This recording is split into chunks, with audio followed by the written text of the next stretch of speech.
Everyone, we'll get started. So my name is Angie Raymond. Welcome to the Colloquium on Monday, February 17th. Today I get the honor of introducing you to Dr. Yoder. He's an assistant professor at the O'Neill School here on the Bloomington campus. He's going to talk today, as you can see, about social norms as a governance tool and conservation practices. He's a human environment geographer whose research focuses on social ecological systems, collaborative governance, and farmer decision. We were talking just ever so briefly ahead of time, and I think he should proudly tell you about some of his recent publications as well during the conversation. But I'm going to turn it over to Dr. Yoder now to give us his paper. And thank you for being here today. Yeah, well, thank you, Dr. Raymond, for that very nice introduction, and thank you all for taking time out of your schedule to come and share your thoughts and ideas. This is very much a work in progress, so I'm really looking forward to the discussion and excited to have the chance to connect with this community. So this is a topic that I have been working on for a little over 10 years. It started back in my dissertation. And so it's been a long journey to sort of come around to thinking about social norms as really an important piece of this. And I'll talk a little bit more about that. Where I normally start is sort of thinking about this kind of complex, large-scale environmental problems that we have and the real difficulty we have had with trying to actually scale up any sort of solution. So for climate change, that's obviously a really big one where we're put lots of energy and thought into this. That's a very current issue. Biodiversity loss is obviously another big one that we haven't really had much success with kind of curtailing. And I think that if you've heard of the sort of wicked problems language or framing, there's certainly some limitations with that, but I think it highlights a lot of the key problems, and those tend to include that we have a lot of disagreement over whether or not there is a problem or what the problem is. So how we frame that kind of matters to the approach. Tends to involve a lot of zero-sum trade-offs. So we're sometimes in a social dilemma where we might be able to do better collectively, but it often isn't perceived that way, at least. And then even the things that we want to work or think could work have a lot of uncertainty in terms of the extent to which they might be effective. One of the kind of classic ideas or arguments we have is that, well, regulations for negative externalities, really big, logical way to go. And those obviously do work for at least some things. So we know from Clean Air Act, Clean Water Act in the US, but lots of other places that we have stationary sources of pollution, some sort of compulsory regulation that we can enforce and monitor can be pretty effective. There's limitations to that in terms of, it's not always necessarily so innovative. We're not necessarily getting additional gains over time, but generally it's effective.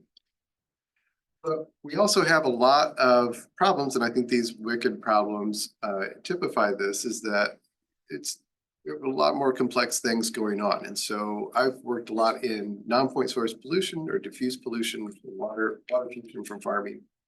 And if we don't have easier ways to measure and monitor and kind of connect the sources of pollution to the outcome, it means we wind up in situations where regulations are not so effective. And so one of the things that's important to keep in mind is that regulations are not necessarily self-executing. We have to have some way in which that people are going to support the goals. So there's got to be some legitimacy to it. And that matters in terms of the actual compliance. And something where we have an affordable or cost-effective compliance, that means we have a lot of self-enforcement that's happening at the beginning. And a lot of times that piece, I think, is going to be lacking. And we don't necessarily talk about that or think about that in terms of how we're setting up our governance approaches. So obviously in this group, local collective action is going to be well understood. And we know that norms are part of that institutional definition, right? We have these formal rules, we have these informal rules that are social norms. But within that, I don't think that there has been a lot of theorizing within the institutional world of what norms are exactly. We talk about norms of reciprocity, which is pretty important. But most of the theorizing about norms, I think, has happened in the sort of behavioral economics and certainly the psychology literatures looking at what do individual behaviors respond to in terms of, in particular, norm messaging. But we haven't seen whether or not we can kind of connect this norm piece more into sort of policy design or governance approaches more broadly. So sort of thinking about institutions, but in this sort of broader sense of like in the structure of the state and having policy implementation. So I'm not by any means the first person to be arguing for this. There are a lot of folks in the institutional world that have signed on to sort of might be a really critical tool. This paper led by Nyborg from 2016 was arguing for this, a decade ago. And so we could think about, maybe norms are a way in which we can think about collective action or at least cumulative actions as sort of implementing some of these pro-environmental policy goals or sustainability writ large. And I'll talk a bit about the definition of norms because this is pretty important to what I've come to see as sort of part of the challenge of figuring out what we're actually studying. But at the most basic, we're talking about common behavior or acceptable behavior. But I'll talk a little more about the nuances there. So I have been sort of noodling on this for 5 or 6 years, really. And some of the ways that I've encountered norms and then worked on it started in my dissertation. I encountered norms as being a really interesting and helpful driver of sort of group self-enforcement within a collective liability situation. I did a literature review on how we were studying farmer decision-making and adoption of conservation practices and found, we're not really looking at kind of collective or institutional aspects of this very much. And I have a current paper that I just submitted for review with some colleagues, seeing if norms are predictors of pro-environmental management.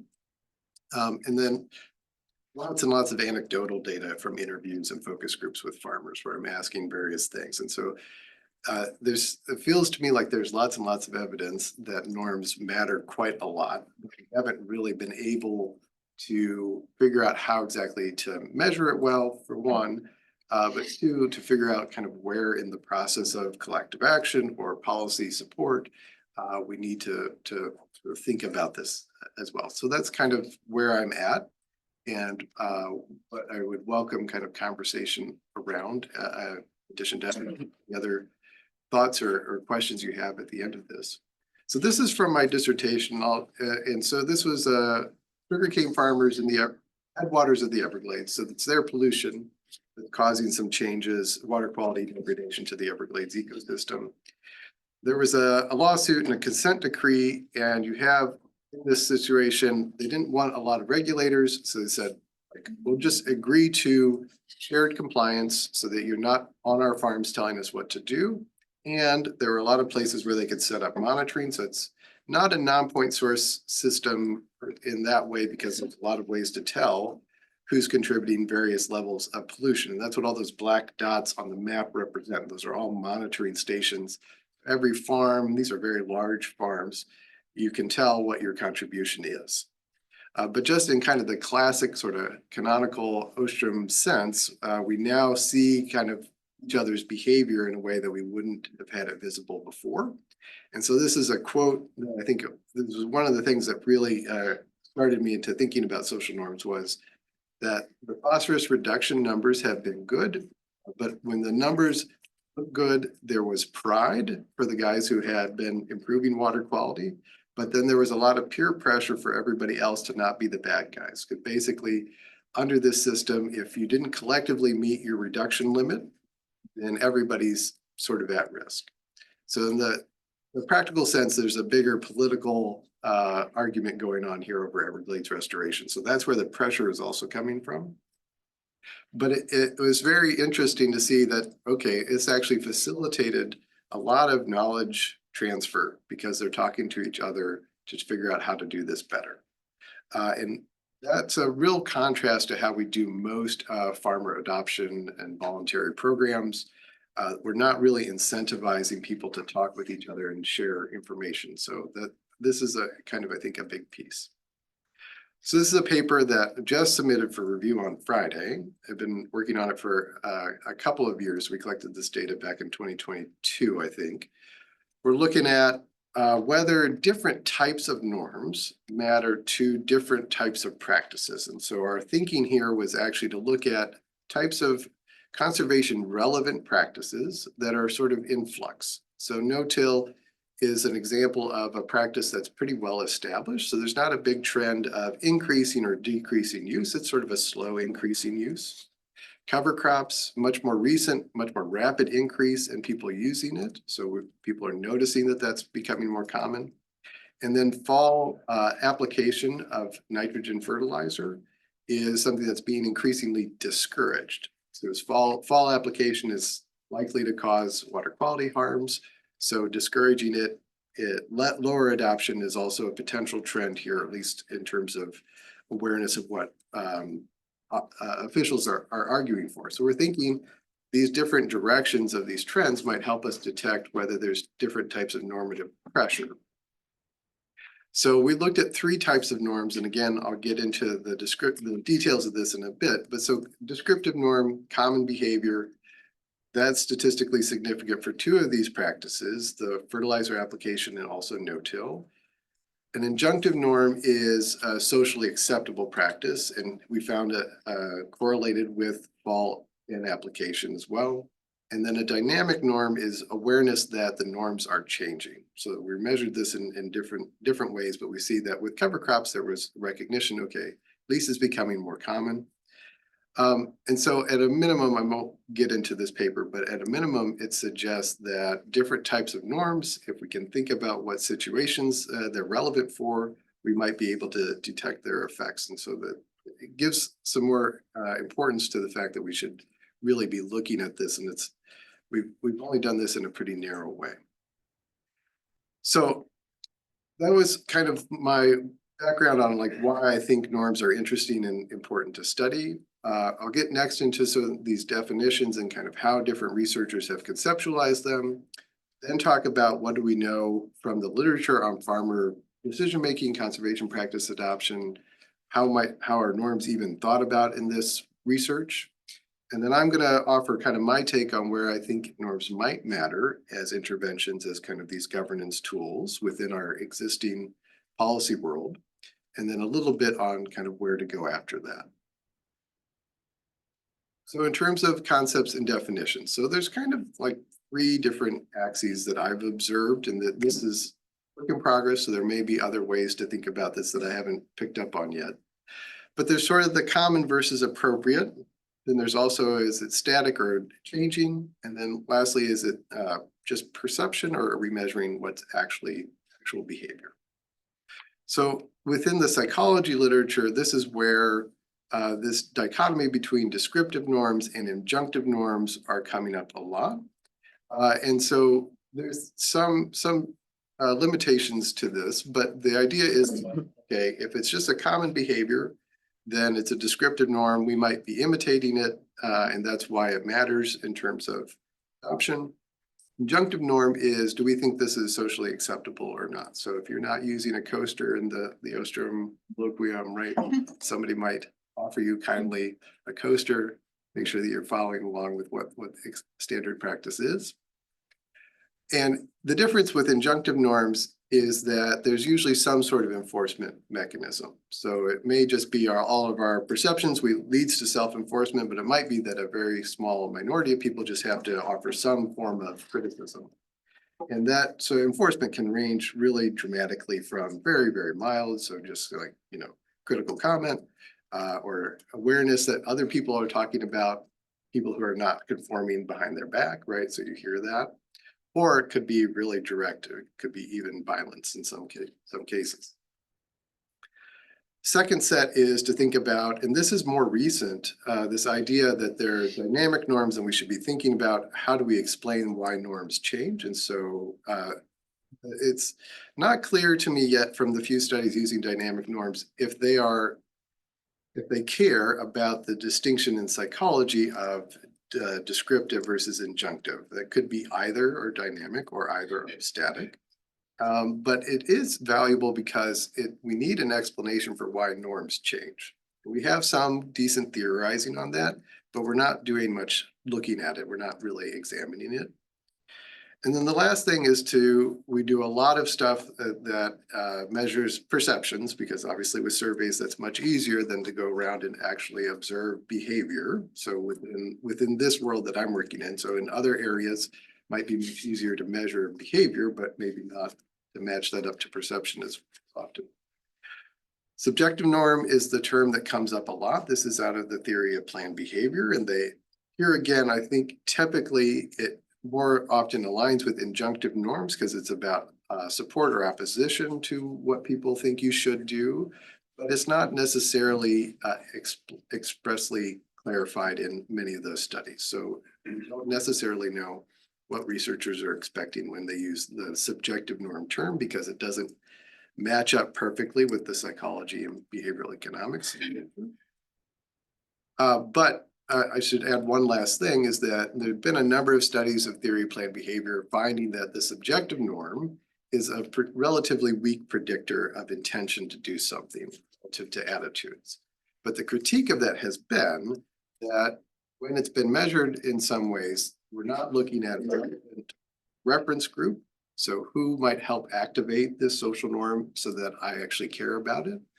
And we're not actually measuring actual behavior in addition, right? So we're just relying on self-reported behavior or intentions. So that really leaves kind of a lot of room to know whether or not we're measuring it in a way that actually tells us what we want to know. This is a recent paper. This was not published at the time that I was collecting survey data for the paper that I just submitted with colleagues, but it's a really good definition. And the thing that's different here about not just the descriptive injunctive is that they clarify its patterns of behavior or values that depend on expectations about what other people do or what other people think I should do. And they go on to say that in practice, this means that social norms are interdependent patterns of behavior or shared informal rules that are self-enforcing. And so I imagine in this room, that sounds very clearly like, okay, that sounds like the sort of institutional arrangements that we're expecting to think about. So that depends on expectations is pretty critical theoretically to whether or not this has any sort of predictive power, any causality on behavior. That part's been missing in the definition, so that's a good movement forward. The interdependency is where I think we now have some local collective action implications. And so Christina Bicchieri has been a leader on the social norm research, if you're familiar with that name. And one of the things she argued, and this is again now a while ago, is that changing a social norm may in of itself be a collective action challenge. Like, how do you actually get everybody to say, okay, we're not going to just do it this way, we're going to now do it this entirely opposite way, or some significantly different way. Conditional cooperation, I think, is the sort of link here, because it's like, well, sure, I'll do it if everybody else is going to do it. Without that, I'd be too nervous. So there's a variety of things that we really need to have to think about testing for the effects of norms, and that is the perceptions, those norm beliefs, figuring out if those beliefs about doing something are based on the actual norm condition, the actual pressure or expectation, as opposed to like, in my world, so if you're a farmer and you think no-till or cover crops are just better for economic reasons, you might do that whether or not it's normative or counter-normative. We have to be able to distinguish that. We need to know what the actual group level behaviors are to determine if norms are present. And then actual situations that might actually activate it. So very easy, right? Seems pretty simple. All right, so within the farmer decision-making literature, there's a few ways in which social norms seems to come up. It's not always very explicitly argued that it's norms. And so I'm taking some liberties here to make this case. But I think the three ways that I observe it fitting in. One is the observability of other farmers' management, because it's all out by the roadside. You can see what people are doing. leads to basically insufficient tacit knowledge of how to implement things, and then doesn't solve this problem of potential failure and the kind of criticism that might come up afterwards.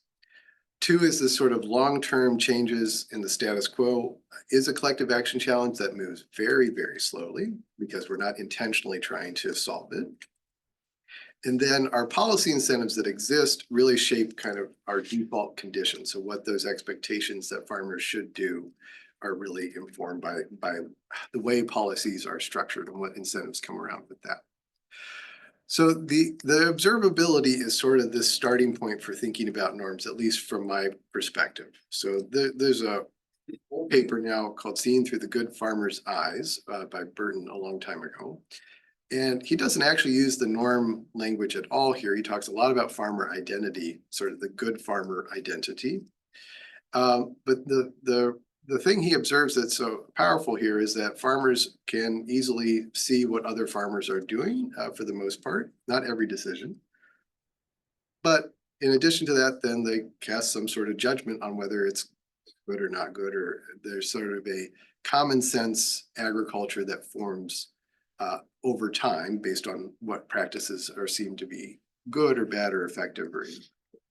And so he observes in this article a lot of comments about you want your row crops really straight, so they look nice. You want your field edges really well kept and maintained. This demonstration of caring, and then also that the crops themselves need to have a very healthy color to them, so that you're showing your management skills. This is a kind of a part of your reputation as a farmer.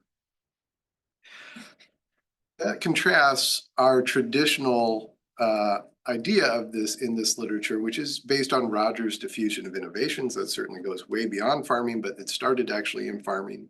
And here we have basically kind of a one-way flow of information. It's not a conversation or a dialogue, at least in how it's sort of applied or conceptualized. But farmers basically are relying on a number of different factors that go into that persuasion stage about whether or not I'm going to even try something, and then see if I'll stick with it, if it kind of works well or not. But we don't get a lot in here in terms of peer pressure. We're aware that other farmers are other sources of information, and we mostly think of this in terms of a more rational economic standpoint. But what's interesting to me is that in that persuasion stage, observability is one of these key factors, but it's just so I can see whether I like it or not. It doesn't really based on any conversation then about these other normative pressures. And so they can take, I think, these kind of two directions, where one is I imitate what you do. Maybe I do that well enough that I succeed and then I'm happy with the result. But maybe, and this is where I hear a lot of comments and I have questions from farmers, is like, they'll say like, yeah, I tried it, doesn't work. End of conversation. I don't get any more detail than that, because it sounds like to me the subtext is I couldn't figure it out and I didn't want to ask. And that might be a little harsh, but I think that that's certainly some of the situation. And other farmers have more or less have made those sorts of comments that they think that that's happening with their peers as well. But then the other part is obviously the sort of peer judgment that comes along with it. And so you wind up with sort of going from observability to like what's actually acceptable. And you may not notice this, but like, so that right there is already kind of that tension between this dichotomy that is really common in the psychology literature between prescriptive and injunctive. You have like what is common versus what is acceptable, and there might be quite a bit of blurring of that in this situation, and maybe in most situations, to be honest. So a couple of illustrations of these things. So this is from a farmer here in Indiana I interviewed a few years back. Everybody says sitting in a tractor, that's easy work. Well, it's a concentration game. And if you have to focus like we had for years on planting corn and watching this mark all the way through the field, you're trying to get straight rows because you know your neighbor is going to make fun of you if you don't. So that, you know, it's clearly present. Does that really matter in the end is still kind of my question. I think what's also interesting to me is that Burton's paper is about farmers in England. And then this is a similar sort of situation, but in a totally different context. This is a different farmer, also a couple of years ago, of sort of the injunctive reputational component here that I think is represented. So farmers do a lot of talking, you know, like the other year when one farmer had a super cover crop, the voles and the slugs and everything else went at it, and he had to replant the corn 3 times. Neighbors talk. You need to do something different than what he did. So the enforcement piece is that if you hear other farmers talking about this, you're going to know you don't want to be the person that other people are talking about. Right? That's the implied message. This wasn't intended to be particularly mean, but it sort of has an effect, is what it would seem.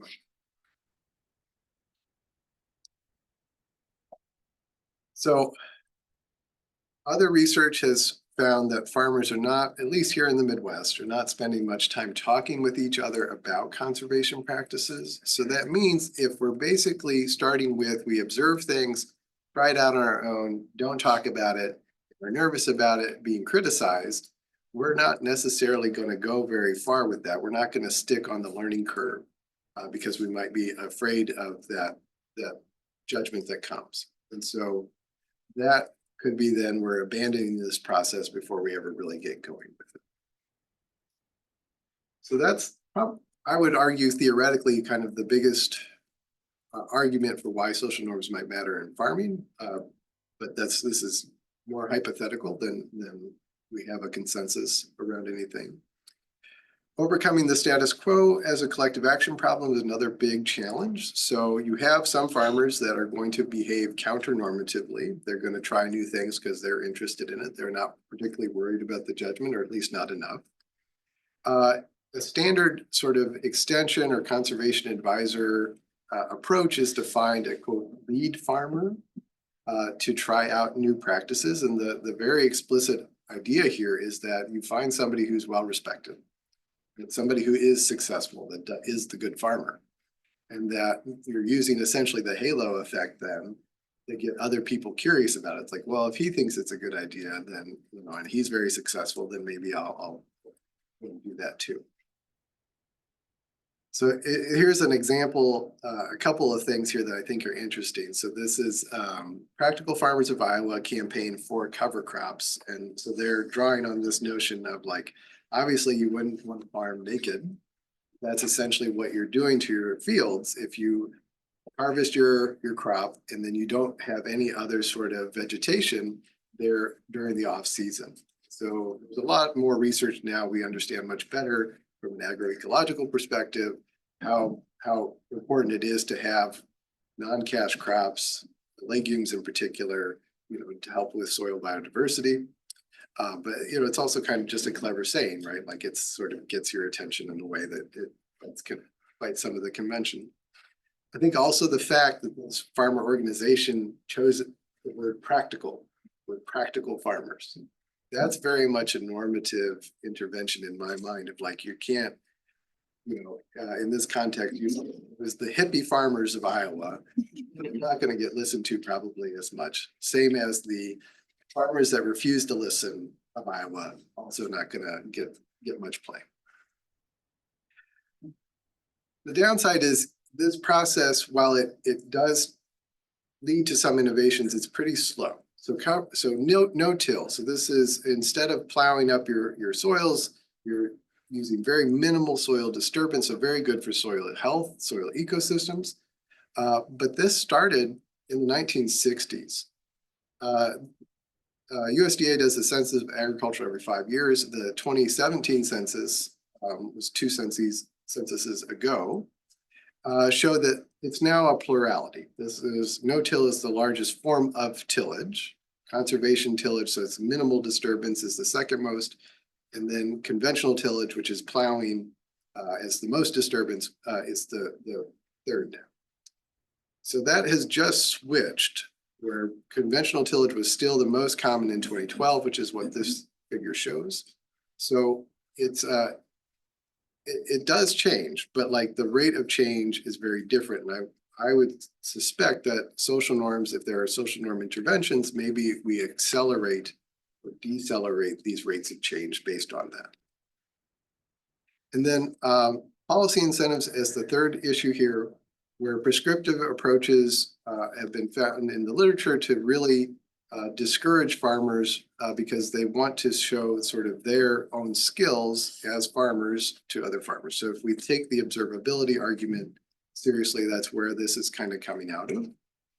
But most of what we're doing here then is potentially creating a lot of environmental busy work as opposed to curiosity or learning of ways that might help the farm as a business or might help the society in terms of its outputs. Also, the payment for ecosystem services literature has shown where there's a lot of risk of crowding out intrinsic motivations, pro-social motivations, because now we expect to be paid for things. And so at a practical level, that would be pretty unworkable if we were going to pay everybody for all mental outcomes that we want to go with. And it would seem to run counter to relying on something like norms and local collective action to be able to change things. A second area here that I think is really interesting and has not really been connected to the farmer decision-making world, and I don't think has also been connected to sort of the Ostrom world, is we ignore what Howlett calls the demand side of policy design, and that we have this longstanding assumption of rational behavior, rational choice, where penalties are what leads to behavior change. So negative financial incentives or even positive financial incentives like PES drives people to make decisions. So he thinks about 4 different criteria that you could consider as part of the sort of policy support, or like, what is it that people actually want out of policies to have some investment in doing things? So he calls these legitimacy, credibility, competence, and then cupidity. And so they're sort of make a lot of sense just kind of generally on the surface for like why people would be more supportive if they think it's more justifiable or they trust the people or they think we're actually going to succeed in this. But I think cupidity is also an interesting term. I guess appropriate that we're near Valentine's Day for this time. But like, what's an acceptable way to actually achieve those goals? Right? Like, I might think that this is the right goal, but your approach, government, is the wrong way to do it. And so I think this is probably the clearest match to social norms here, because it's sort of, going to give you this common sense test that you're going to have to pass with the people that actually do the implementation. And so in farming, that implementation is so obvious because you're actually managing the land and having a direct effect on these environmental outcomes. So just kind of recapping this. So if we're thinking about injunctive norms, it's that fear of criticism, those reputational losses for not demonstrating good farming. If we're thinking about descriptive norms, it's expectations around what practices are typical. And so theoretically, we could have a lot of overlap with injunctive norms here because it's like, it's common because it's good is the issue. But the other part where it might have some causality is just sort of helping people think about the range of options that exist, right? If I never see something, I just never consider it. So a descriptive norm in that sense might be helpful, but that's again sort of theoretically pushing the limits because that's a diversity of approaches as opposed to something that's most common. And then lastly, if you're aware that norms are changing, you might be more receptive to what would technically be counter-normative at the time. But this is something that we need to pay more attention to because it seems like it would matter. Certainly, there's still a lot of non-norm factors that matter, big constraints in farming that, so norms can't be the only thing that matter here. So it's possible that norms are just not that big a deal because these other things are just so large in farming. Financially, it's just possible to get away from these things.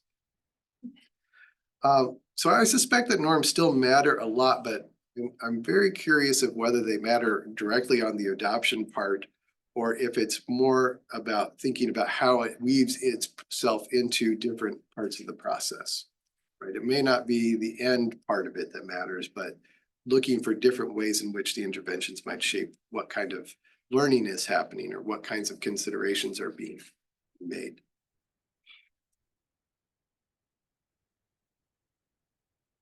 Okay, So this has been my take on where we might intervene based on the literature, my own research.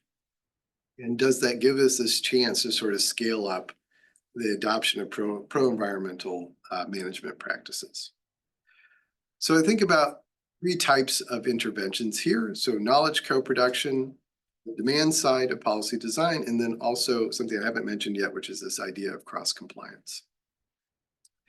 So for the knowledge co-production, I'm thinking here about how do you generate more knowledge transfer amongst farmers or within the farming community so that we're not in this very isolated, we set up a voluntary program, we have individual go and check and see, would you want to sign up for this? I never talked to any other farmers about it. This is like my only point of contact. Or even more practically, it's just entirely passive recruitment.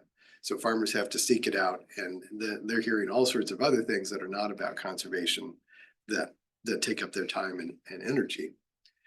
But I think if farmers are doing this together, the theoretical question we have is, does it lessen that reputational risk of failure? Partly because you've actually talked about it, so you're not like in your head and don't know what other people think. But secondly, if you all tried it together, there's sort of safety in numbers in this way of like, we're all just experimenting here. Like the idea is for us to help everybody out, right? So that changes the type of situation you're in as an individual to now you're part of a group and what your goal is. And so reputationally, I would think that would make a big difference. So some things that might matter to that would be, participatory small scale on-farm trials. I don't hear a lot of that being tried in groups. Certainly there's a lot of on-farm trials, but it's very much agronomic focused. There are other peer-to-peer efforts. So field days where a farmer hosts other farmers to come and see a practice and talk about it could matter. In the literature, we have some examples of collective bonuses. These are called agglomeration bonuses, I think because nobody in the PR department was consulted. But that does help sort of incentivize, just like any marketing tool where it's like, get a friend signed up and you get a free whatever, right? Like there can be a way in which it sort of creates some virtuous cycle pressure.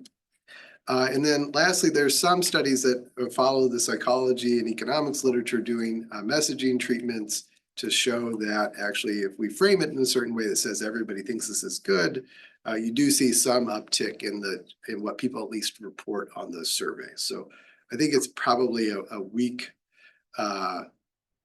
effort, but if it was done at like actual practical interventions and not just sort of for research purposes, could be very interesting to see what actually happens. And this is not an example of a research study, but this is a project out in Iowa where they had signed up only 6 farmers to do different water quality infrastructure practices, something called a saturated buffer, which is there to try and reduce the amount of fertilizer in the water that's getting into your ditches and drains. Very effective. They had that and bioreactors. They only had 6 signups in a 6-year period. And if you're looking at this, you'll see statewide, they had quite a few more, but over a decade. So you're getting like 1.5 farmers signed up per year. Then they switched their approach to what they called batch and build. And you'll see in one county, the first year they did this, they signed up 50. The same county, they had 6. So you went from 6 to 50, and then the next year had another 85. So one argument here is that this is potentially just a transaction cost issue, that farmers just don't like the paperwork. And so when the administrators went to do it themselves and made it easy, then they're like, sure. But I would be very curious, like that seems like a huge jump.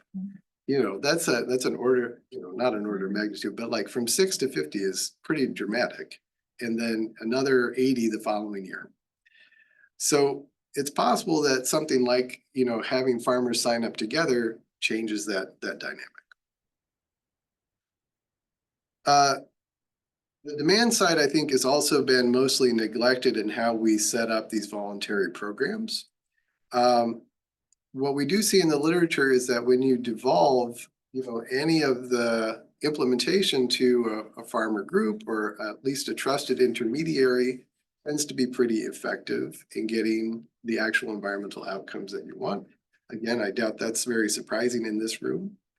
But this was again from my dissertation, one of the farmers commenting, there was a big benefit from giving us the chance to implement this stuff, a range of best management practices. And if things had been imposed on us, I don't know that it would have worked. And what he's getting at is the level of resistance that would have happened. So if you have farmers figuring it out, that's, credibility there, right? And it may affect the legitimacy to some extent, but, it might just make it more tolerant as opposed to there being enthusiasm for it, but that can still matter. In terms of the competence part of these demand side, it's I can see what I'm doing. I can see what my neighbors are doing. I'm going to have more confidence in the outcome if we're monitoring it well. But then the cupidity argument within the literature would be around flexibility. So like the types of practices that would get proposed anytime we sort of would regulate on water quality are exactly the types of practices that farmers wind up doing and are told about all the time in a voluntary way. But it's sort of the difference between a command and control system and a performance-based system. Like, here's the goal. You figure out, we want you to demonstrate you're smart, you're skilled, like you do it. And there's just that sort of level of trust seems like it would matter on this reputational level. And then the last one I'll add here is cross-compliance. And I think the reason that you would need to still think about cross-compliance is because there's very few cases in the types of environmental problems that we're studying here where there's a group in dynamic we have in the canonical CPR cases where the environmental harms affect farmers equally. And so there's going to be recognition of a social dilemma where we all need to change. So there's a couple instances where this comes up. One is from herbicide resistant weeds. If those get out of your field, they go to your neighbors and so on. That's a big deal. Soil salinization, if we're all over irrigating, it's possible that we're all mobilizing soils, and so we all have to restrict our the amount that we're irrigating. If there's irrigation in the other direction of like withdrawing too much groundwater, that would be another example where we have some similarities here. But that's not very common, and this is not going to affect us when it comes to water pollution or biodiversity loss or climate change. So we have to think about what if there is a way to try and limit to some extent or create some scaffolding where there's some incentives for collective action.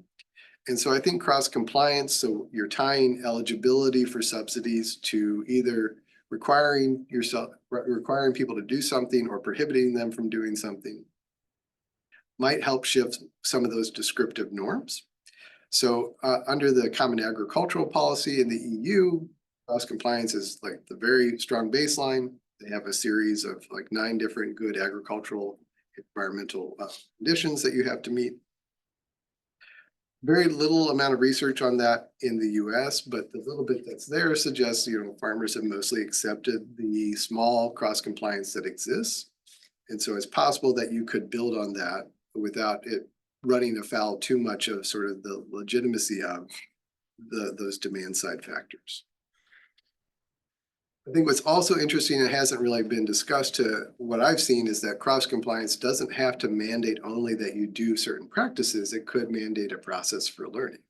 You could require monitoring or data sharing or management plans or contributing to shared research trials.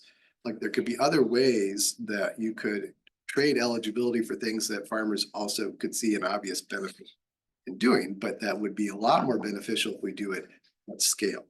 We just do it in some piecemeal way. Okay, so I know we're at time. I'm almost done here. So our current efforts to really look at norms are pretty limited.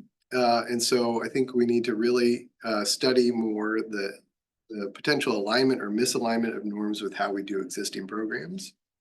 And think about ways in which we normalize or norm farmers' expectations around environmental outcomes, because there's a lot of disagreement about what those trade-offs are. And, there's just a lot of room for more discussion there.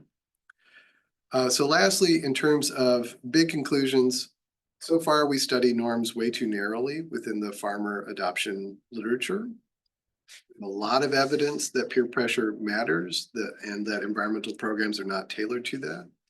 One of the things that I think is really needed is a systematic lit review or a meta-analysis to see how current research has studied it. And I've started to look at that a couple of years ago, and then that's when I peeled the onion back yet a few more layers and have gotten now to this point. So I'm hopeful to go back to this idea. Future research, really, we need to develop a consistent sort of theoretical foundation for how norms might matter to the decision-making process, and especially those conceptual challenges between injunctive, descriptive, and dynamic. I think there's a lot that we still need to do there. And then our methodological choices for how we're going to measure this are still quite challenging, right? So we may need things like vignettes as part of our surveys to actually capture those context-specific dynamics where norms might be activated that we may be missing with our sort of standard closed-ended questions. And then we also have to figure out some way that you get the perceptions matched to the actual behavior, so you know whether or not there is a norm occurring. Just want to acknowledge quite a lot of collaborators across different projects that have contributed immensely to my thinking about these things, as well as a number of different funders over the years to some of these projects, which has been wonderful to work with all these folks. And that's it. Thank you.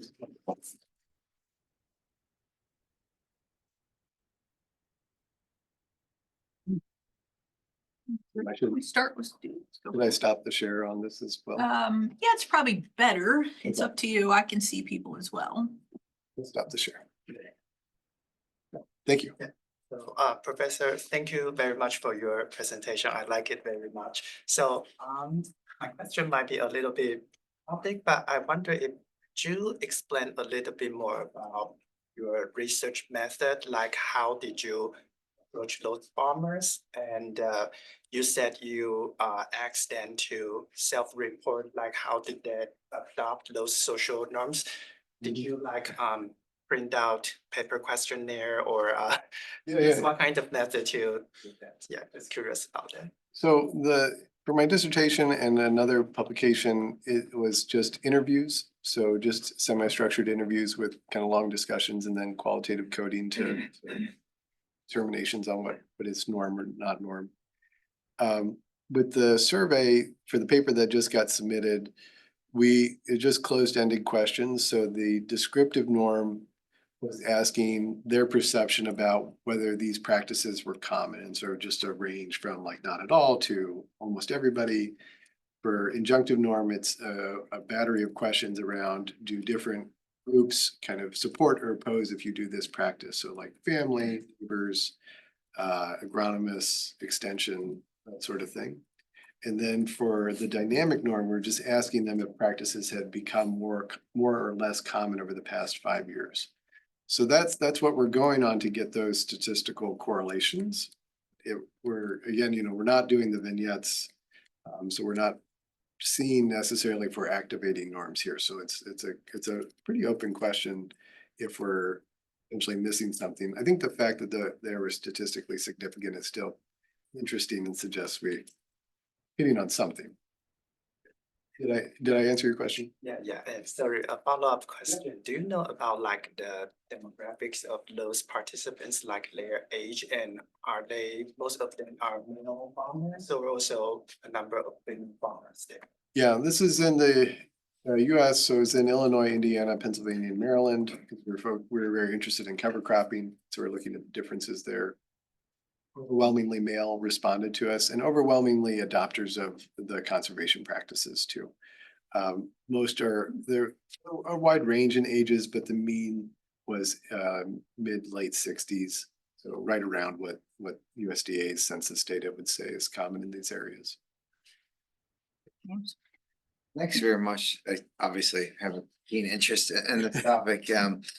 So talking and observing around here, it's interesting. I think you're spot on with the social norms, because if you're in the eastern half of the county, northeastern half, the adoption of cover crops is much more common because there's like one very sort of social influencer, using that term very loosely, farmer, that then everybody, they did it first and then everybody else. TikTok videos, Huh? not a bunch of TikTok videos. Yeah, not a bunch of TikTok videos, but but then I'm wondering how important, beyond social norms, how important the district conservationists, if they still have them for NRCS, are. If you have somebody that's really proponent of cover crops, they can actually make that happen, find a couple of farmers and then, sort of unfolds there, versus a place that doesn't have a district conservationist that's really supporting conservation programs. Yeah, I mean, I don't know of studies that have looked at sort of like the communication quality, or I don't know how, or relational skills of district conservationists, but I mean, it seems like an obvious place where anytime you have somebody who's effective at that, it's gonna have a pretty big ripple effect. So, I mean, I think they're still drawing on the social norms to some extent, I right? think so too. But yeah, so I mean, that's as far as I've really gotten in sort of thinking about that. I'm curious what you think. Well, I mean, I think the two play off of each other. I think a district conservationist that really knows that literature and knows the science behind cover crops. They can talk a few farmers into it. And if they have that relationship where then that farmer trusts them, Yeah. then they're more likely to try it. But there's also the factor of there's cost share that may no longer exist. That is a big reason I think farmers are willing to try it without having a whole lot of investment beyond time when they get compensated for that. Yeah, and cover crops as one of these practices, so like for people who are not in the farming world, the arguments for doing no-till are usually sort of financially self-sustaining because you're potentially doing fewer trips through your field, so you're saving yourself some time. You're potentially using your machines less, so you're saving yourself some maintenance costs. So that translates into sort of its own logic that gets, I think, wrapped up into the norms. But cover crops are seen as more of a financial cost, at least up front. That it's not clear that they pay for themselves. 6 or 7 years later, they do. Right. Yeah, so big upfront costs, like, same kind of dynamics we face with climate change in terms of adapting. So it is a place where the policy incentives, especially the financial ones, might make a big difference in terms of getting people to try it. If it's too expensive, that's sort of your first explanation of why adoption does or doesn't work. And the norms might be a supporting level after that. Yeah, and in the western half of the county, it's like you don't even see cover crops. Is it flatter? It's more farm ground. Right. Yeah. And it's funny because you see classified forest in the eastern half, but not in the western half. So it's interesting. No, I think you're spot on with this. Yeah, I think one of the things you're raising that's interesting too is also kind of like the level of hyperlocality that norms might matter at. Like counties might matter only because we have a district conservationist working at that unit. But geographically, it might cascade around where there's a logical reason for it to start. Like it's really hilly, so it deals with soil erosion.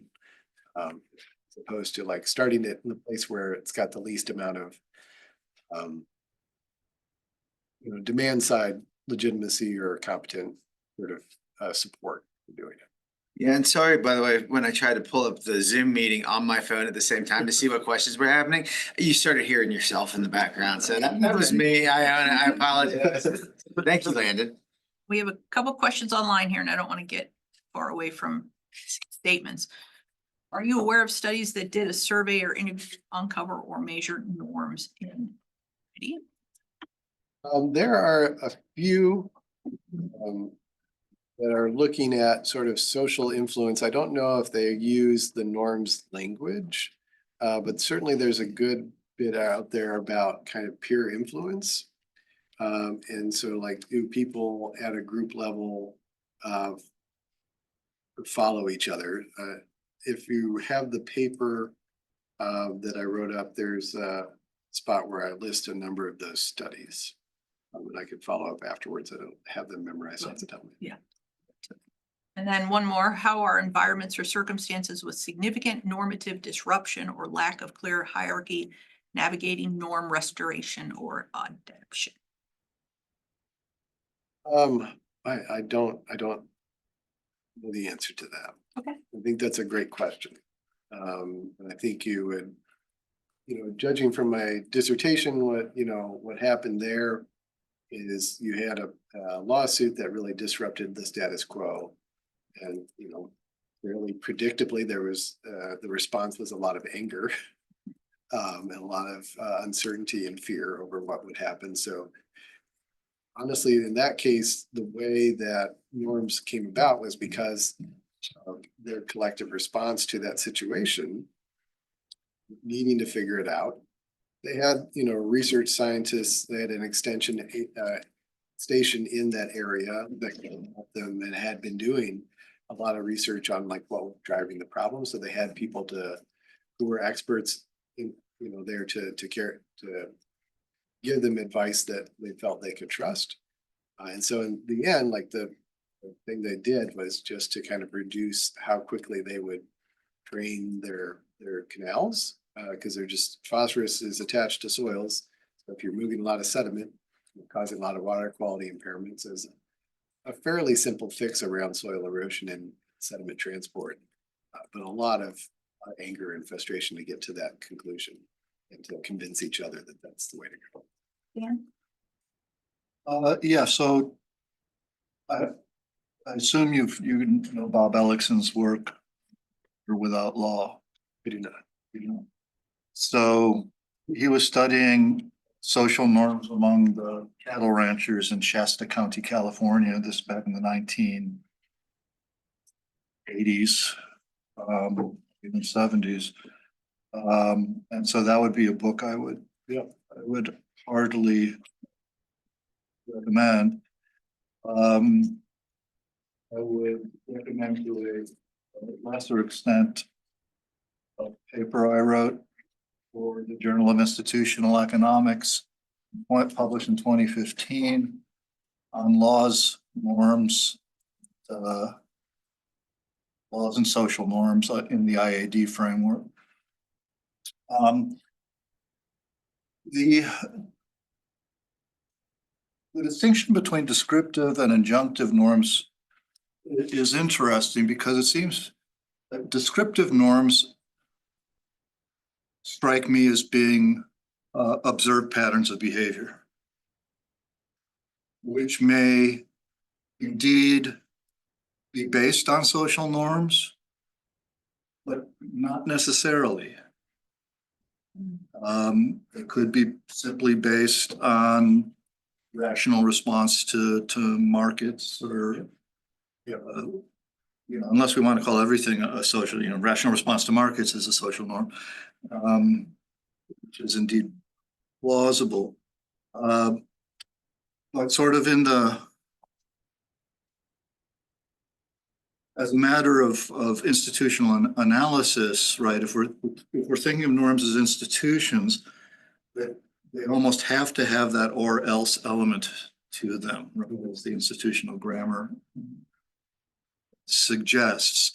So, you might at least be open down the road to thinking about whether to divide these as separate types of social norms, or maybe one's a social norm and one is just observed patterns of behavior. Yeah, I think that's a question I certainly have, and I'm very receptive to that. But Beachy, I'm sorry, I haven't read your paper, but it sounds perfect.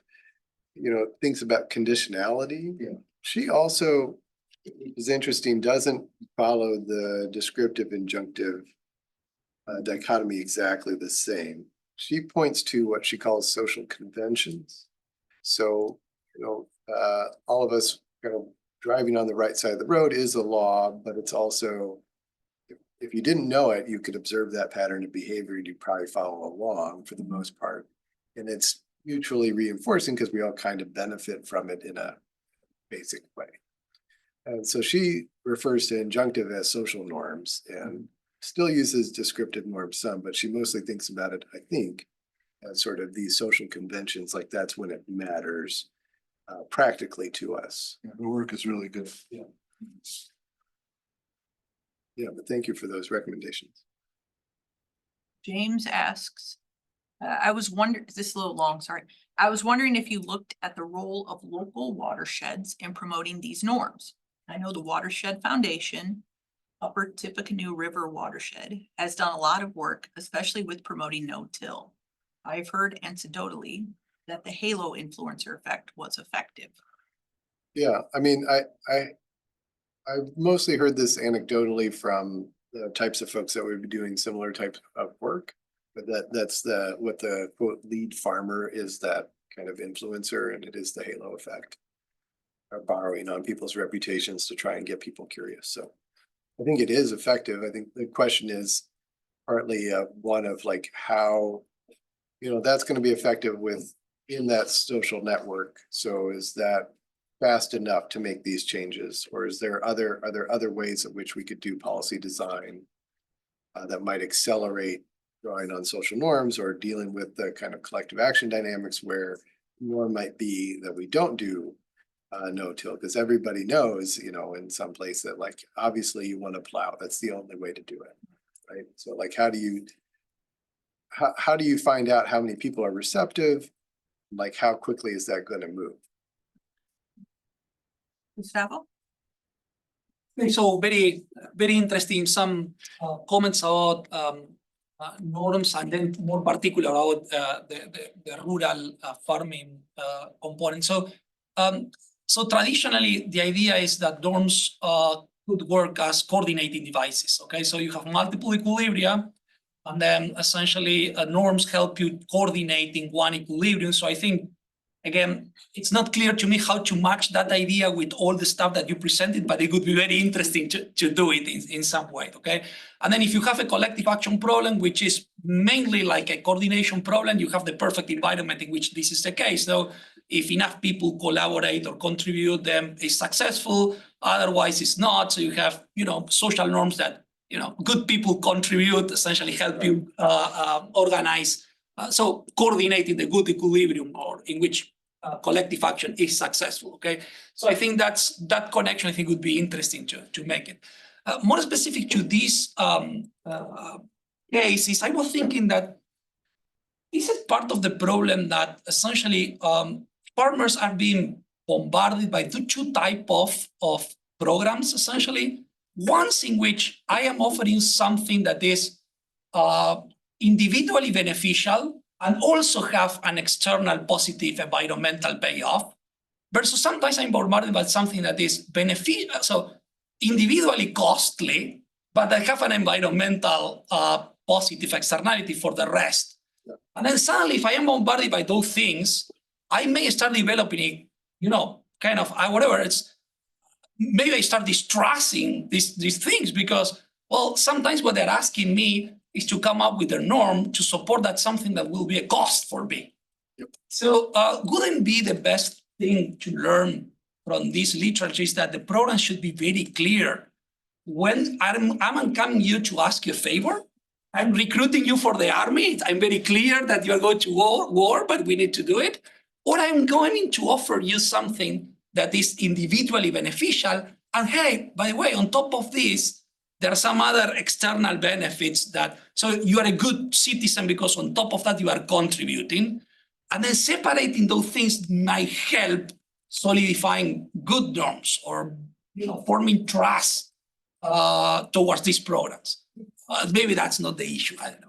No, I think what you're describing, I didn't put that in the talk super clearly, but I think what you're describing is often the sales pitch that conservation advisors are using or extension agents are using around soil. With their soil health is kind of the umbrella term, but the big idea, they want to always have some sort of like what's in it for you message, because that's kind of how the classic understanding is taking it. It's like, this is really about rational economic decisions, and like you can't get away from that, obviously, because we're running these farms as businesses. So like I do that at my own peril. So it's a very practical issue. The thing that makes me very curious about the norm part of it is you have people that will adopt it without, mostly because they think it seems to be mostly because they think it's a good thing to do for a range of reasons, and that they're willing to pay a little bit of a cost personally because they like the outcome. But then there's a lot of disagreements about how well it pays off. So that could just be that there's variation in how people implement, and so that everybody's making an economically rational choice, but we might be able to get more. I don't know if this would fit in the coordination way, but if we're exchanging knowledge about how to do it, we might wind up coordinating a more productive way to do it where everybody benefits more financially in addition to socially. I think the coordination issue is a good one. I think it goes back to this question of like, do descriptive norms really matter here, or is the coordination like the time when descriptive norms matter as then social conventions? And so like coordinating around, avoiding the penalties from all of us not polluting as much, or let's use that we have. It's kind of the classic CPR situations. I think it can happen. It just largely you have a lot of negative externalities here where those are outside of that community in which the coordination would make sense. So we're often not dealing with that, is my sense from what I've read and how I think about it. But I think it's a really relevant point. That's what I've spent the last 5 years kind of wishing was the sort of answer in some sense. And it's sort of like just kind of resigned myself that that's not going to happen too much. Yeah, so it just occurred to me that there must be a wealth of information available, over a long period of time from extension services about the consequences of their efforts to inculcate new norms among farmers, as well as soil and water conservancy districts. Which were mentioned, James, I think, mentioned earlier. They must have records that can be mined for useful empirical analysis. It's interesting, something like the genesis They of don't John Deere like 1914 was to get children to help teach their parents to adopt technology for the farm. There you go. This has been going on for over 100 years. This has been going on since at least since the 15th century. Oh, yeah. Which is, it sort of surprised me a little bit, in fact, when Landon talked about Burton, because it seems to me Burton's he's neglecting the importance of dissemination of information by agrarian experts who are profoundly important between after the printing press was invented in the 15th century, through the entire parliamentary enclosure movement in England, with inculcating agrarian norms throughout England. The history is just fascinating. Yeah. I guess the history of 4-H has been over 100 years, but obviously a longer history. Yeah, and somebody's got those records. I mean, I don't know if we have anything in this country that's comparable to, like, Cambridge University Press has this as a 9-volume set of books going back to the 1970s, the agrarian history of England and Wales. And it says it's in 9 volumes, but some of the volumes are multi-volume volumes. So it probably total like 12 books, and they're all 1,000 pages long. And it's just unbelievably interesting. Of course, England was always especially good at documenting stuff, right? And I'm not sure we were. Geographically much smaller place to try to. That's true too. And also, although not a federalist society, a highly centralized monarchy, Church there too, Mhm. unifying church there too, that would have been scribes long before the average population. Well, indeed, yeah. And the church being very involved in agriculture throughout its I history. see Gustavo shaking in the back, yeah.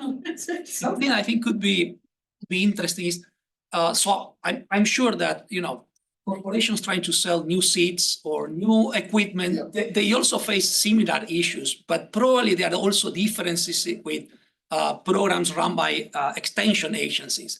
So maybe a comparison would be an interesting study, or probably already has been done, okay? Because of course they have a different logic, but they have to deal with similar issues. If I have to convince you to use this new seed, what do they do? So essentially. Yeah, and I'm sorry, I didn't respond to that part of your question. So like there are quite a few studies, probably far more than I'm come close to reading, which is how, the logic that goes into supporting some of those arguments. And there's certainly like a big competition for attention and sort of the information that's out there. So I think that's also a big challenge here, is sort of like, how do you norm around anything when there's kind of big differences in what people are trying to get you to do. So I'd say most of the kind of conventional wisdom in terms of norms is like yield maximizations with things that have been basically in place since the Green Revolution. And then when things don't work well, then you start to see some of the counter-normative things take off. But like, people are often very much in between these things. And so, we're I think assuming some level of internal consistency might also muddle this a bit. It's interesting. This reminds me more on the seed side of things. A lot of times farmers will be seed dealers. So like, you'll get your Beck's dealer, like, you see the sign out and they'll sell it to the people around them. But I've not noticed any like cover crop dealers. I mean, I go to like White River Co-op or Martinsville, feed and seed company to get cover crop seeds. But like, it's not like I can go buy them from a farmer down the road. They're stocking them like they do Beck's hybrid, for field corn. Right, and that's again where it's like maybe norms are secondary, tertiary to some of these larger structural forces, like just your availability as an issue. Granted, I mean, the cover crop adoption has not been. I mean, we've obviously been using them for a long time, but they've become popular in the last 15 years. This is fascinating to me because I'm shocked that there isn't a complete social norm. I mean, not just for social reasons, for economic reasons of planting cover crops. This goes back again to the things people were writing in the 16th and 17th century.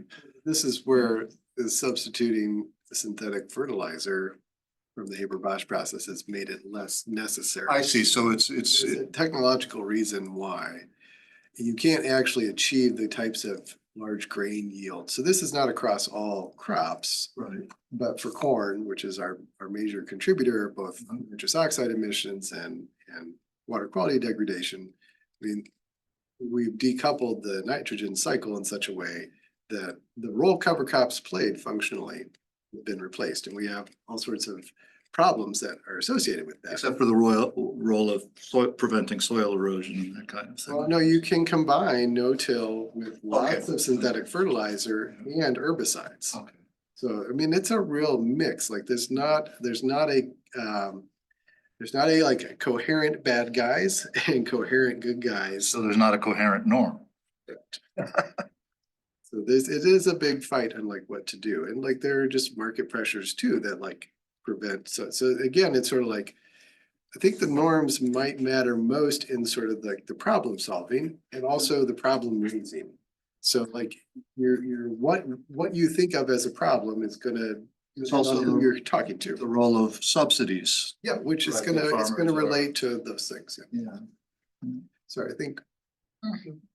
Quit. Yeah. I just, this made me think about the way that this diffusion is really reliant on the way that the criticality of it touches the temporality of it, right? Like how critical something is directly related to how urgent you can convey that it is and at what like timeline it becomes urgent. And so like on Gustavo's point on like all of these institutions that kind of impose farming practices. I don't know a lot about agriculture. My I have like a very specific geographic knowledge base that is in Syria, but I know that they're really reliant on Icarta in deciding what kind of seeds that they use, right? Because they develop all these drought resistant things. It's urgent, right? They have to rely on these external institutions and therefore they're more willing to adopt them. So there's high social trust when there's urgent adaptation. And so, yeah, I would love to hear your thoughts more on like the temporality of these things and how that factors into norms diffusion. Yeah, I mean, I think you're describing it very well. I don't know that I have a lot to add to what you're pointing to, which is that if we're all paying attention and then we're gonna have a conversation around it, and that's certainly a time when norms are in flux. Right, so if we have a new problem and we all largely agree on that problem, if it's quote unquote obvious to us, then it's going to be easier to norm around something over time because we're probably going to experiment and it's probably going to be satisfactory or not to a larger group or not. So I would think that that's kind of the sort of basic part of that. But when it's not there, then yeah, I mean, you get more of these tension and sort of muddling through and norms can work in contrasting directions. I wonder to the extent, about the extent to which the urgency or exigency facilitates a shift in the norm or facilitates trust in a change as opposed to making trust less relevant. Sorry, can you explain more? Yeah, that it doesn't matter that I have low trust for some external provider of seeds if my current situation is so bad that I need those seeds, No choice. right? That's relevant. The level of trust I have or don't have, it becomes not necessarily immaterial completely. It just, at least for the time being, at least until the exigency is relieved somehow, trust yields to sort of other supervening considerations. And I think that's a question I have for measuring the norms and whether, like, because you could easily conceptually wind up where like norms are everything, which is not what we want. It's not useful. So I think you're asking the right kind of question. Like what are these kind of intervening situations? Can we measure norm activation, especially when norms are changing? Like how we're just measuring change, but not anything beyond that. Yeah, so I mean, people generally, let's say you subscribe to a general norm where you are a dissident with respect to COVID precautions. And so everything was a matter of freedom, liberty, and so forth. I'm not going to wear a mask because my liberty to, and so I believe strongly in these norms, and many of us share the norms. It's just the extent to which we carry them may not be so far. But then suppose the same person, all of a sudden bombs are raining down. Now the question is, am I going to give up my freedom to go in the bomb shelter or not? All of a sudden, my freedom to walk the streets is probably not going to be at the forefront of my thinking. Well, that could be also where you want to look at kind of the demand side factors. Yes, too, exactly. right? So like the legitimacy is really high in one case and very low in the other. And cupidity matters a lot in terms of how, I might think that, people dying from a deadly disease is bad, but I just don't think we draconian approach to it is like the right trade-off. So yes, but perception of the problem. Yeah, perception is Perception of the problem. And I think this is a big part of where the interface you're at with environmental considerations. Yeah. Because some of them, they're perfectly happy to acknowledge because they experience them. Yeah. But stuff we don't experience personally, it's sometimes harder for us to accept that they're actually happening. So So I was wondering if you could sort of loop back to the start about the environmental benefits in terms of what the social norm literature actually has showed about when these types of policy interventions have been effective in establishing social norms. How does it get to the actual environment? I mean, you showed the like Stockholm Resilience Center planetary boundaries thing at the very I don't think that what you're asking, I don't think has really been done. at all. Not at all, but it's sort of like you have to cobble it together from a few different things. So, the most of the research on the farmer decision making, so like, are we gonna adopt this or not? it's all over the map in terms of different types of practices for one. And so we're not accounting yet for a lot of the sort of basic conditionality questions of like, this is maybe economically beneficial or not. Like we haven't even separated. This is why we need the meta-analysis to distinguish a bunch of these things. And then the norms in those studies are just subjective norms. So then we need to code within that is like, is there a coordinating function for like the descriptive norm? Is there an injunctive norm? Is it somehow not even fit within those two things particularly well? How well does the effect, is this a good measure? And then what is the effect of those different measures? And then in those things, you're not often even documenting the environmental outcome. Yeah, just like the intent, because a lot of it's theory of planned behavior. You do have a lot of adoption studies that are checking, okay, did you adopt or not? So like you could count that as behavior. But then we're not in those cases checking on the sort of activation of the norm or other degrees of specificity here that we're discussing like could have a huge effect. So it's a pretty great question. I mean, right, because even if we do all of the governance stuff, if it doesn't actually have outcomes, Yeah, it doesn't seem to matter. yeah. I mean, to put it bluntly. Yeah, exactly. So I mean, I would hope that that's not what we ultimately learned, but it's certainly a possibility. And, most of the psychology literature, and I haven't read it extensively, but most of what I see there is a lot of experimental designs. So some of which really do test behavior. Some of that's over longer periods of time of months, maybe a year or more. But a lot of it is messaging treatments. And so like, it's just like a framing effect. And so we don't, even in those studies, I am curious if they're connecting those framing effects to people's circumstances or their pre-existing knowledge and like how that's gonna matter. Because if I feel like I know a lot about cover crops, and then you give me a messaging effect, then like, so what? We're not detecting an effect. If somebody already knows a ton about it. So I think there's a lot, it's a complicated thing to test for. So it's a great question though. So, So I think my comment is related to Dan's point. I think it's so in general, I think it's a very important distinguishing in many social interactions. If we are talking about, you are observing two different patterns of behavior, are we talking about they are the same set of possible equilibria within the same fundamentals, and then the social norms change, we move from one to the other?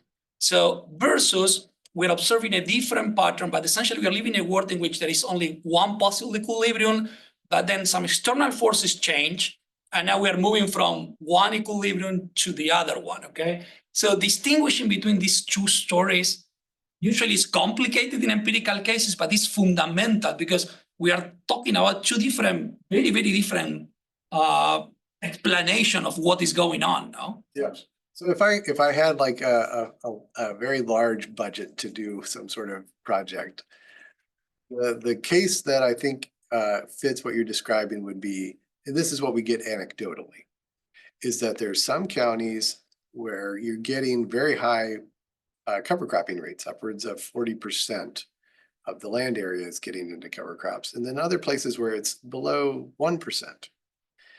Some of that is going to be geographic, but then some of it is going to be about potential interventions of like, what's the conventional wisdom and nobody wanting to take risk. But there are many of these conflating factors. So we should be able to do some comparison where we take similar county geographics in terms of like how hilly or flat a place is, number of farmers, age, and see if there's a difference and if that difference is tied to sort of the district conservationist, lead farmer, and the ripple effects of those things. Because, as a way to do kind of control and treatment. We also have Felipe's questions. I know. For a half hour. I was just gonna, we can do, so I'll read this out loud. I think it's been answered, but apologies. Oh, if- okay, maybe I didn't. Yeah, do you believe that the relationship between social norms and the adoption of sustainable practice is more relevant in certain contexts? For instance, does it play a larger role in small scale farming? compared to larger agricultural systems? I think it's a really good question. I think partly what I've said is that we don't necessarily know when norms are activated yet, so that's a part that we need to start including better. And I think the question of large scale versus small scale may be tangential to what starts, because the farms I was looking at in Florida, they ranged from a couple hundred acres to like tens of thousands of acres. So it's all large scale. But it's a small geographic area where people know each other. Whereas you would expect that would also matter in small scale systems. The question to me partly is like your norm might be good fences make good neighbors, right? So it's how it expresses, I think is the question. But then with the internet, it's like maybe your social network is now not geographic. Learning from YouTube and from people in other locales, you don't have the same expectations that you're learning from your neighbors. I'll ask you later. Okay. I can drag this on for another couple of hours. We'll let people leave before you and I keep going on. Other questions before we? Well, engaging conversation. Thank you very, very much. We